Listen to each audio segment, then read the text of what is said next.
Hello बच्चों, आज हम लोग कक्षा 8 इतिहास और नागरिक जीवन का नागरिक शास्त्र का पाठ 1 पढ़ेंगे। तो पाठ 1 का नाम क्या है हमारा लोकतंत्र। तो आज हम नागरिक शास्त्र का प्रथम पाठ हमारा लोकतंत्र पढ़ेंगे। लोकतंत्र शब्द आप पहले भी बहुत सुने होंगे, इसलिए इस पाठ को पढ़ने से पहले आपको लोकतंत्र का अर्थ समझना बहुत ज़रूरी है कि है क्या, हमारा लोकतंत्र होता क्या है, और लोकतंत्र का अर्थ के साथ साथ पहले कौन सा तंत्र था ये भी जानना बहुत ज़रूरी है। तो लोकतंत्र का शाब्दिक अर्थ होता है लोगों का शासन। लोक 2 शब्दों से बना है। देखिए, लोकतंत्र शब्द, अगर आपने इस शब्द का अर्थ समझ लिया लोकतंत्र, तो कभी भी आप नहीं भूलेंगे, उन शब्दों के अर्थ से समझ जाएंगे कि इसका मतलब क्या है। तो 2 शब्द हैं, लोक और तंत्र। 2 शब्द मिलकर के बने हैं। लोक का अर्थ हो गया लोग, जनता, लोग, और तंत्र का मतलब क्या होता है? तंत्र का मतलब होता है व्यवस्था। जैसे हमारे शरीर में तंत्र होते हैं, पाचन तंत्र, श्वसन तंत्र होते हैं सब। तो इस तरह से तंत्र मतलब होता है एक व्यवस्था, एक सिस्टम है, जिसके एक पाचन का अलग हिस्सा, उनका ये काम है। इसी तरह से हमारे देश के शासन चलाने की एक व्यवस्था है, जो किसकी द्वारा बनाई गई है? लोगों के द्वारा। तो लोकतंत्र का अर्थ हुआ लोगों का शासन, मतलब लोगों की व्यवस्था। लोगों ने उस तंत्र को बनाया है, उस व्यवस्था को बनाया है। तो इस तरह से लोकतंत्र का शाब्दिक अर्थ है लोगों का शासन। बस इसका अर्थ यह नहीं है कि लोग एक दूसरे पर शासन करने लगें, बल्कि लोकतंत्र से तात्पर्य है ऐसी शासन व्यवस्था से जिसमें देश के लोगों की प्रत्यक्ष या अप्रत्यक्ष रूप से भागीदारी हो। मतलब उस तंत्र को बनाने में उनका भी कोई महत्व हो, उनकी भी कोई हिस्सेदारी हो। इसमें महिलाओं को, पुरुषों को, दलितों को, अल्पसंख्यकों को, सभी को लिया जाता है। किसी से भेदभाव नहीं होना चाहिए। सभी व्यक्ति, लोकतंत्र में क्या होना चाहिए? हर एक व्यक्ति बराबर होना चाहिए, उसकी समान महत्व होना चाहिए। हमारी लोकतांत्रिक व्यवस्था में सभी वयस्क, अब वयस्क क्या होते हैं? वो वयस्क उनको कहते हैं जब व्यक्ति की उम्र 18 वर्ष या उससे अधिक हो जाती है, तो उनको हम कहते हैं ये एडल्ट हैं, वयस्क हैं। उनको मत देने का अधिकार है। कितने वर्ष की आयु के लोग वोट डाल सकते हैं? आप जाते हैं अभी वोट डालने? नहीं जाते ना, आपके मम्मी पापा, बड़े भाई बहन जाते होंगे। तो जिनकी उम्र 18 साल हो जाती है या उससे अधिक होती है, उन्हें वोट देने का अधिकार होता है। वो क्या कहलाते हैं? वयस्क। उनको क्या कहते हैं? वयस्क कहते हैं। तो इस तरह से चुने हुए प्रतिनिधि मिलकर देश के लिए कानून बनाते हैं। वो हम वयस्क लोग जो होते हैं, जो देश के मतदाता होते हैं, वो प्रतिनिधियों को चुनते हैं और वही लोग देश की सरकार को फिर चलाते हैं। तो प्रतिनिधि चुनने में लोगों की हिस्सेदारी हुई ना। अब वो जैसा चाहे वैसी सरकार चुन सकते हैं। तो इसलिए इसे लोकतंत्र को कहते हैं जनता का शासन। जनता का शासन जनता के लिए, ठीक है। जनता का एक लोकतंत्र की बहुत अच्छी सी परिभाषा है, जो आपको मज़ा भी लग देगी और अच्छी भी याद भी हो जाएगी। वो है अब्राहम लिंकन की परिभाषा। जनता का, जनता के लिए, जनता द्वारा शासन लोकतंत्र कहलाता है। अब आप सोचेंगे जनता का कैसे? भाई ये शासन व्यवस्था किसके लिए बन रही है? जनता के लिए। तो जनता का, फिर जनता का जनता के लिए, किसके लिए बन रही है? जनता के लिए। और किसके द्वारा बनाई जा रही है? जनता के द्वारा। प्रतिनिधियों को चुन कौन रहा है? जनता चुन रही है। तो लोकतंत्र क्या हुआ? जनता का, जनता के लिए, जनता द्वारा शासन ही लोकतंत्र है। तो 2 तरह से हमने आपको अर्थ बता दिया। अब आपको अच्छे से समझ में आ गया होगा कि जिसमें लोगों की भागीदारी होती है वो लोकतंत्र होता है। तो पहले क्या था? क्या स्वतंत्रता के पहले भी हमारे यहाँ लोकतंत्र था? नहीं। तब हमारे क्या थे? राजा थे, राजतंत्र था, राजतंत्र चलता था। स्वतंत्रता के बाद हमने लोकतंत्र को अपनाया। तो राजतंत्र में क्या होता था? राजतंत्र में ये होता था कि पुराने समय में जब राजा राज्य करते थे, तो वे अपने कुछ खास लोगों की मदद से कानून बनाते थे। राजा के बाद उसका बेटा उस राज्य का राजा बन जाता था। और कानून बनाने या लागू करने में लोगों की कोई भागीदारी नहीं होती थी। मतलब लोगों से नहीं पूछा जाता था कि कैसे नियम बनाए, कानून क्या आपके हित में है, क्या आपको अच्छे लगते हैं, क्या जो राजा का मन हो उसके जो कुछ मंत्री होते थे वो लोग मिल करके जो भी नियम कानून बना देते थे, राजा वो कानून को बना लेता था। लेकिन उसको मानना किसको पड़ता था? जनता को। जनता को उन कानून का पालन करना पड़ता था, लेकिन उनको उसको बनाने का अधिकार नहीं था, न राजा चुनने का भी अधिकार नहीं था। भाई वही राजा का बेटा ही राजा बनता था। तो ऐसे में कभी कभी क्या हो जाता था कि मान लीजिए कोई राजा बहुत अच्छा है, बहुत प्रजा के हित में कार्य करता है, प्रजा की भलाई करता है, देश का विकास करता है, राज्य का अच्छे कार्य करता है, लेकिन उसका बेटा उतना योग्य ना निकले, वो प्रजा के अहित करे, प्रजा को के संग अत्याचार करे, लेकिन जनता के पास कोई ऑप्शन नहीं रहता था, कोई ऐसा चीज़ नहीं रहती थी जिससे वो उसको हटा सके। वही राजा का बेटा चाहे योग्य हो चाहे अयोग्य, वही राजा बनता था। लेकिन इसीलिए हम लोगों ने क्या किया कि जब ये लोकतंत्र की नींव कहाँ रखी, जब देखा कि भाई स्वतंत्रता की लड़ाई में हर एक व्यक्ति ने उसमें भागीदारी की है, लोग ही उसके आधार थे, तो फिर ये सोचा गया स्वतंत्रता के बाद कि क्यों ना ऐसा शासन व्यवस्था लाई जाए जिसमें लोगों की भागीदारी हो, लोग उसमें रुचि और उसमें भाग लें। तो इस तरह से राजतंत्र में बहुत सारी बातें गलत थी और अब लोकतंत्र आ गया, इसमें हम बदल सकते हैं। अगर हमको कोई पार्टी या कोई नेता का काम अच्छा नहीं लगता तो अगले 5 साल में फिर चुनाव होता है, तो हम उसको हटा करके दूसरे लोगों को जो अच्छा काम करेगा, जो देश के हित में काम करेगा, जनता की भलाई के लिए काम करेगा, हम उसको ला सकते हैं। तो इस तरह से लोकतंत्र और राजतंत्र में आपको अंतर समझ में आया? ये भी आपसे प्रश्न पूछा जा सकता है कि लोकतंत्र और जब तक आप राजतंत्र और लोकतंत्र में अंतर को नहीं समझेंगे तब तक आप समझ भी नहीं पाएंगे, है ना। तो लोकतंत्र में लोगों की भागीदारी होती है और राजतंत्र में राजा का पुत्र ही राजा बनता था, इसमें जनता चुनती है, उसको अधिकार है चुनने का। तो इस तरह से हमको लोकतंत्र समझ में आ गया होगा आपको। अब आज़ादी के बाद लोकतंत्र की स्थापना करने के लिए देश का संविधान लिखा गया।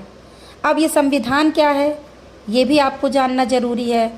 संविधान को आप ऐसे समझ सकते हैं कि जैसे ये आपकी किताब है, इसमें आपके विषय के बारे में लिखा है, इसी तरह हमारे देश की एक समझ लीजिए किताब है, किताब की तरह है। संविधान क्या है कि पुस्तक है और उसमें लिखा क्या है, उसमें हमारे देश को चलाने के नियम कानून ये सब लिखे हैं और उसको कुछ हमारे ही देश के लोगों ने लिखा है और उसका पालन पूरे देश को करना है। जिन्होंने संविधान बनाया है, जिन्होंने नहीं, सरकार को भी और जनता को भी। तो इस तरह से संविधान एक समझ लीजिए पुस्तक है जिसमें हमारे देश के नियम कानून और शासन को चलाने के सब नियम लिखे हुए हैं, जिसका पालन सभी को करना है। तो संविधान लिखा गया और संविधान का निर्माण करने वाले लोगों को भी चुना गया था। तो संविधान में केंद्र और राज्य दोनों प्रकार की सरकारों को बनाने के लिए चलाने के लिए कानून बनाए जाते हैं वहाँ पर। और संविधान मतलब कानून बनाने, कौन बनाता है कानून? जिन प्रतिनिधियों को हम चुनते हैं वही सब मिल करके फिर हमारे लिए नियम और कानून बनाते हैं। इसकी भी बहुत बड़ी प्रक्रिया है जो कि आपको आगे के पाठों में पढ़ाई जाएगी। आप कक्षा 7 में पढ़ चुके हैं वैसे, कार्यपालिका, व्यवस्थापिका, न्यायपालिका पढ़े हैं ना। अब यहाँ आपको ये समझ में आ रहा है कि आखिर हमारे देश में लोकतंत्र है तो लोकतंत्र की कुछ विशेष बातें, कि लोकतंत्र के आधार स्तंभ क्या हैं, कौन सी ऐसी बातें हैं जिस पर लोकतंत्र टिका हुआ है। ये लोकतंत्र तभी सफल होगा, जनता का शासन तभी सफल होगा जब इसके कुछ आधार स्तंभ है। जैसे बिल्डिंग होती है ना, तो स्तंभ बनते हैं ना, पिलर बनते हैं, उस पर बिल्डिंग खड़ी होती है। उसी तरह से हमारा लोकतंत्र है जो हमारे देश का, उसके भी समझ लीजिए 4 पिलर हैं। वो 4 पिलर अगर अच्छे से काम करेंगे, अपना जो उनका काम है वो करेंगे, तभी हमारे देश में लोकतंत्र सफल है। अगर उनमें बेईमानी आ गई, उन्होंने काम अच्छे से नहीं किया, तो लोकतंत्र का होने का कोई मतलब नहीं रह जाता है। तो हमको इन 4 पिलर को समझना बहुत ज़रूरी है, हमको पढ़ाई, क्योंकि आगे जा कर के तो हम भी मतदाता बनेंगे ना, तो हमें भी वोट डालना है। तो हमें इस सब प्रक्रिया को, चुनावी प्रक्रिया को थोड़ा थोड़ा समझना अभी से शुरू कर देना चाहिए। तो पहला जो हमारा आधार स्तंभ है वो है स्वतंत्र और निष्पक्ष चुनाव। स्वतंत्र मतलब स्व माने अपने तंत्र मतलब व्यवस्था हमने बताया था, मतलब हम खुद स्वतंत्र रहें, हम खुद आज़ाद हैं, हमको किसको वोट देना है। ये नहीं कि हम किसी के कहने पे आकर के वोट दें कि नहीं इसको दे दो, या कोई हमारे ऊपर दबाव डाल दे कि अगर तुम इसको नहीं दोगे तो हम ये करेंगे, या कोई हमें पैसे का लालच दे दे। आप देखते हैं ना चुनाव के समय चुनाव प्रचार होता है, कई तरह के लालच दिए जाते हैं। तो हमको ऐसा नहीं वोट डालना, हमारा जो चुनाव हो वो स्वतंत्र और निष्पक्ष, जो सही हो जो अच्छा हो उसको हमको चुनना है। किसी तरह की ये ना हो कि किसी के प्रति हम ज़्यादा पक्षपात कर जाएं, उसको जिता दें, ऐसा नहीं, जो व्यक्ति सही हो। तो इसलिए पहला आधार स्तंभ है हमारा स्वतंत्र और निष्पक्ष चुनाव। इस सब के लिए आपको ये पता होना चाहिए कि निर्वाचन आयोग बनाया गया है जिससे कि कोई भेदभाव ना हो। मान लीजिए वही जो सरकार है और वही उसी को अगर व्यवस्था दे दी जाए कि अब चुनाव कराओ, 5 साल उसका काम हो गया, अब अगला चुनाव होना है, तो अगर वही लोग सब चुनाव की व्यवस्था करने लगे, जिस मान लीजिए किसी भी पार्टी की, भारतीय जनता पार्टी या कांग्रेस, किसी की भी सरकार है, अब वही लोग चुनाव की व्यवस्था करने लगे, लोगों की ड्यूटी लगाने लगे, तो वो अपने अपने लोगों को लगाएंगे जो उनके पक्ष में होंगे, और उनसे वो कुछ भी करवा सकते हैं क्योंकि वो शासन में है। तो जो अधिकारी होंगे, जो वहाँ के लोकल लोग होंगे, उनको उनका कहना मानना पड़ेगा, तुम इसी को वोट दो, बीजेपी को जिताओ, तुम कांग्रेस को जिताओ। तो इसलिए चुनाव का काम करने का एक अलग लोगों को दे दिया गया कि ये चुनाव प्रक्रिया का जो संचालन, जो चुनाव कराएगा, उसकी एक अलग से आयोग बना दिया गया, एक संस्था बना दी गई। उस संस्था को कहते हैं निर्वाचन आयोग। क्या कहते हैं उसको? निर्वाचन आयोग। निर्वाचन मतलब होता है चुनाव कराना, इलेक्शन कराना, तो वो निर्वाचन आयोग, उसका नाम ही हो गया, निर्वाचन कराता है, निर्वाचन चुनाव से मतलब है। तो निर्वाचन आयोग यह सुनिश्चित करता है कि देश में होने वाले चुनाव स्वतंत्र और निष्पक्ष हों। इसके लिए निर्वाचन आयोग चुनाव में होने वाले जो व्यय होती है उसकी सीमा, ऐसा नहीं है कि आप कितना भी पैसा खर्च कर दो। मान लीजिए किसी राजनीतिक पार्टी के पास ज़्यादा पैसा है तो वो बहुत चुनाव प्रचार कर देगा, बहुत सारी चीज़ें लोगों को देने लगेगा, और किसी के पास नहीं है वो नहीं कर पाएगा। तो चुनाव आयोग एक लिमिट बना देता है कि सिर्फ आप इतने हज़ार तक या इतने रुपए तक ही खर्च कर सकते हैं। इससे ज़्यादा अगर आपने चुनाव प्रचार में खर्च किया तो आपको इस प्रक्रिया से हटा दिया जाएगा, नियम के कानून के विरुद्ध हो जाएगा। तो चुनाव प्रक्रिया की निष्पक्षता और सुनिश्चितता निश्चित करने के लिए जरूरी है कि पर्याप्त मात्रा में पुलिस और चुनाव अधिकारी भी नियुक्त किए जाएं। और वो इन सब चुनाव पुलिस नियुक्ति करती है, चुनाव अधिकारी बनाती है, जो सरकारी कर्मचारी होते हैं उनको देती है, क्योंकि वो किसी के पक्ष में नहीं होते, जिसकी सरकार होती है वो उनके तरफ काम करते हैं। किसी भी प्रकार के चुनाव विवादों में चुनाव आयोग उच्चतम न्यायालय की भूमिका अगर मान लीजिए कोई विवाद ही हो जाए, किसी तरह की परेशानी आ जाए, तो उच्चतम न्यायालय जो बना है हमारा, न्यायपालिका है, वो उसका निर्णय मान्य होता है। वो जो उसके पास मामला जाता है और वही उसका समाधान करती है। तो इस तरह से आपको पता चल गया ना कि स्वतंत्र और निष्पक्ष चुनाव क्या होता है और उसमें चुनाव आयोग की कितनी बड़ी भूमिका है, निर्वाचन आयोग की। अब हम देखते हैं कि प्रक्रिया, थोड़ा सा हम एक नज़र इस चुनाव प्रक्रिया के बारे में भी डाल लें। आपकी किताब में देखिए दिखाया गया है, थोड़ा थोड़ा आपको बताया गया है। वो ये है कि निर्वाचन आयोग चुनाव से पहले प्रत्येक निर्वाचन क्षेत्र के लिए एक मतदाता सूची बनाता है। चुनाव से पहले ही जितने लोग 18 वर्ष से अधिक आयु के 18 वर्ष के होते हैं उनकी एक मतदाता सूची, उनका नाम एक सूची में लिख लेता है, और उसको क्या कहते हैं? मतदाता सूची। जिससे ऐसे भी नहीं कोई आ जाएगा नहीं हमको भी देना है वोट, नहीं, अगर मतदाता सूची में उसका नाम नहीं जुड़ा है तो उसको वोट देने का अधिकार नहीं दिया जाएगा। ठीक है। फिर उसके बाद भारत का प्रत्येक नागरिक जिसकी आयु 18 वर्ष पूर्ण हो गई है वह मतदाता सूची में अपने नाम को पंजीकृत होने का अधिकार रखता है, हकदार है उसका। फिर राष्ट्रपति या राज्यपाल द्वारा अधिसूचना जारी की जाती है, घोषणा की जाती है चुनाव कार्यक्रम का कि कब कब होगा, कैसे होगा, किस जगह पर कब होगा। फिर वो उम्मीदवारों को चुनाव चिन्ह अलॉट करता है, उनको नामांकन भरना पड़ता है, जो चुनाव निर्वाचन मतलब जो चुनाव दल के होते हैं, जो उम्मीदवार होते हैं, और फिर उनको प्रचार करने के लिए समय दिया जाता है। आचार संहिता बनाई जाती है कि आपको इतने समय तक प्रचार कर सकते हैं। और जो चुनाव प्रचार होता है वो मतदान की तिथि से 48 घंटे पहले बंद हो जाता है। आप देखते होंगे कि चुनाव जब जिस दिन इलेक्शन है उससे 48 घंटे पहले जो ये लाउड स्पीकर इस सब से प्रचार करते हैं वो सब क्या कर दिया जाता है? बंद कर दिया जाता है। आपको एक दिन पहले 2 दिन पहले कोई प्रचार नहीं करना है। और मतदाताओं को चाहिए कि वो मतदान वाले दिन अपना मतदान पत्र, जो मतदाता पहचान पत्र होता है, इपिक होता है, उसको लेकर ही जाना चाहिए वोट डालने। आपको अपनी कोई पहचान बतानी पड़ चाहिए, तभी वो आपको वोट देने का अधिकार, वहाँ वोट देने दिया जाएगा। फिर मतगणना होती है, जो वोट ईवीएम मशीन से जो वोट दे देते हैं, उसके बाद उसकी मतगणना होती है और जो सर्वाधिक मत पाने वाले उम्मीदवार को विजयी घोषित किया जाता है। तो पहले तो पर्चियों से हुआ करता था चुनाव, एक एक पर्ची में लिख के टिक लगा के दिया जाता था। अब आजकल किससे होता है, वो ईवीएम मशीन आ गई है, इलेक्ट्रॉनिक वोटिंग मशीन। तो ईवीएम मशीन देखिए आपके चित्र में दिखाया गया है, इस तरह से होती है। ये एक डिब्बे नुमा मशीन है जिसमें एक तरफ उम्मीदवारों के नाम होते हैं और उनके चुनाव चिन्ह छपे होते हैं, दो सामने उनके, जो भी उम्मीदवार है उसका नाम, उसका चुनाव चिन्ह। प्रत्येक उम्मीदवार के नाम चिन्ह के सामने एक नीले रंग का बटन होता है, जिसको दबाने से हम अपनी इच्छा अनुसार किसी भी दल के उम्मीदवार को मत दे सकते हैं। नीला बटन सिर्फ एक बार ही दबाएंगे, दोबारा नहीं कि हम बदल दें, अब इसको कर दें, ऐसा नहीं होता है। तो ये मशीन के द्वारा आप देखिए, इसमें एक और बटन मेन होता है, वो होता है नोटा का बटन। मान लीजिए हमको कोई उम्मीदवार, मान लीजिए 10 लोग खड़े हैं, हमको इनमें से कोई नहीं पसंद, हम इनको किसी को वोट नहीं देना चाहते, तब क्या करें? तब एक नोटा का बटन होता है आखिरी में, जिसका नोटा का अर्थ है इनमें से कोई नहीं। यदि मतदाता को चुनाव लड़ रहे सभी उम्मीदवार में से कोई उम्मीदवार पसंद ना हो तो वह नोटा का बटन दबा सकता है। नोटा का बटन ईवीएम एवं मतपत्र के अंत में होता है। तो एक ये भी ऑप्शन उसमें रहता है कि अगर आपको नहीं पसंद है तो आप मतलब नोटा का बटन दबा सकते हैं। तो इस तरह से हमारा तो एक स्वतंत्र निष्पक्ष चुनाव हुआ। दूसरा हमारा आधार स्तंभ हमने आपको बताया था कि 4 पिलर है ना, जिस पर लोकतंत्र की नींव टिकी है, ये लोकतंत्र की बिल्डिंग खड़ी है।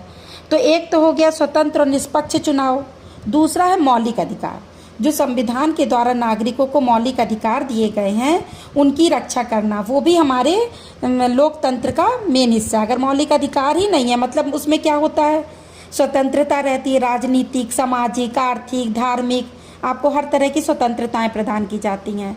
तो दूसरा आधार स्तंभ है हमारा मौलिक अधिकार। अब आता है तीसरा आधार स्तंभ क्या है? तीसरा आधार स्तंभ है स्वतंत्र न्यायपालिका, बिना न्यायपालिका बनाए, क्योंकि भाई वाद विवाद भी हो सकता है, तो कोई ऐसा तो होगा ना जिसका निर्णय आखिरी में मान्य होगा, तो वो पावर दिया गया है हमारे देश में न्यायपालिका को। तो नागरिकों की स्वतंत्रता, समानता एवं अधिकारों की सुरक्षा का दायित्व न्यायपालिका पर होता है। जनता को समान व्यय दिलाने एवं न्यायपालिका को सरकार के दबाव और नियंत्रण से मुक्त रखा जाता है। न्यायपालिका पर सरकार का कोई दबाव नहीं चलता, वो स्वतंत्र रहती है अपना निर्णय देने के लिए। तो तीसरा आधार स्तंभ क्या हुआ? स्वतंत्र न्यायपालिका। अब आता है चौथा आधार स्तंभ जो हमारे लोकतंत्र को मजबूत बनाता है, वो है संचार माध्यम। अब ये जो संचार माध्यम क्या है, मीडिया जानते होंगे ना, आप सुने होंगे मीडिया में आया था, मीडिया ने ये कह दिया। ये क्या है मीडिया? तो मीडिया जो है वो लैटिन भाषा के मीडियम शब्द का बहुवचन है, जिसका अर्थ है माध्यम। जब कोई, जैसे हमको कहीं जाना है, मान लीजिए आपको अपनी नानी के घर जाना है, तो आप किसी माध्यम से जाएंगे ना, साइकिल से, ऑटो से, बस से, किसी में बैठ के जाएंगे। अब सूचना को हमारे पास आना है, बातों को एक दूसरे तक फैलाना है, तो उसके लिए भी हमको कोई माध्यम चाहिए ना, जिससे हम एक जगह की बात को दूसरे तक पहुंचा सकें। तो जब कोई सूचना देश विदेश के जनसमूह तक संचार माध्यमों द्वारा पहुंचती है, तो उस संचार माध्यम या मीडिया उस कहते हैं, जिसके द्वारा सूचनाएं देश विदेश में दूसरों तक पहुंचती हैं, उस माध्यम को हम क्या कहते हैं? संचार माध्यम। जैसे आप देखते हैं रेडियो है, टेलीविज़न है, अखबार है, पत्र पत्रिकाएं हैं, ये सब क्या है? संचार के माध्यम हैं। तो इनका भी बहुत बड़ा रोल होता है। अगर ये मीडिया स्वतंत्र होगी तो ये सरकार की अच्छाइयाँ भी दिखाती है, लेकिन कुछ गलत कामों की जांच पड़ताल भी करती है, उनके गलत कामों को भी सामने रखती है, वो निष्पक्ष होती है, वो जनता की तरफ से सही चीज़ों को ही दिखाती है। तो ये शासन तक जन भावनाएं पहुंचाने तथा शासन पर सार्वजनिक दबाव का भी माध्यम होते हैं। अतः मीडिया लोकतंत्र का चौथा आधार स्तंभ है। इस तरह आपको समझ में आ गया कि 4 आधार स्तंभ से ही हमारे लोकतंत्र की नींव खड़ी हुई है। लेकिन सिर्फ ये सोचिए कि आप लोकतंत्रीय ढांचा बना लिए तो स्वतंत्र सफल हो गए, ऐसा नहीं है। सही अर्थों में लोकतंत्र सुनिश्चित नहीं होता है। इसके लिए ये ज़रूरी है कि हमारा जो नागरिक हो वो अपने कर्तव्य और दायित्वों के प्रति जागरूक हो। और कब वो जागरूक होगा, उसको पता होना चाहिए कि हमको कैसे लोगों को चुनना है, हमको क्या चीज़ करना है, देश के हित में क्या है। वो तब उसे पता चलेगा जब वो शिक्षित और जागरूक होगा। इसलिए शिक्षा की बहुत बड़ी भूमिका है इस लोकतंत्र को सफल बनाने में। इस तरह आपका ये पाठ समाप्त होता है। अब इसमें से बहुविकल्पीय प्रश्नों का एक क्विज तैयार किया गया है जो आपको देना ज़रूरी है। अगर कोई चीज़ आपको समझ में नहीं आती, डाउट है, तो कमेंट्स करके ज़रूर बताइए, मैं उनका समाधान करूँगी। धन्यवाद।